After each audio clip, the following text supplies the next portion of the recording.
Kalau su habis menanam 100 pohon cili, waktunya makan siang. Hai warga, mari Bataman Beta untuk makan siang bersama di kebun. Nah guys, ini video lanjutan dari video sebelumnya. Ini katong selesai menanam cabai atau cili, langsung katong otw cari tempat mau masak. Rencananya guys, hari ini kita mau masak mie di pinggir kali. Ini kita sudah otw turun ke kali. Kalau kalian lihat beta video di kebun, pasti kalian sing asin jalan sapanggal ini guys. Yes, kita harus turun sedikit tanjakan. Nah guys, sampai di sini kita tuh baru tahu kalau ada beta pung adik ipar juga datang di kebun, tapi dong bikin kebun sendiri di bagian atas. Jadi kalau mau bilang katong tuh bertetangga guys. Makin rame di kebun kalau katong semua di sini sama-sama. Oke guys, di sini beta sobat dong di atas, dong juga ada pameri untuk memulai kebun. Kita di sini rempong dan di sini suami juga cari kayu bakar untuk kita mau masak mie. Yang tadinya rencana kita mau masak mie di pinggir kali, akhirnya kita memutuskan untuk makan siang saja di kebunnya beta punya adik ipar. Nah guys, itu kebun mereka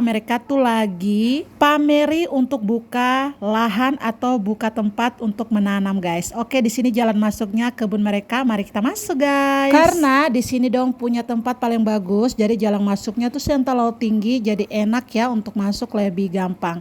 Dan di sini dong dua lagi pameri, say hello dulu. Nah ini dong dua tuh suami istri yang paling pejuang.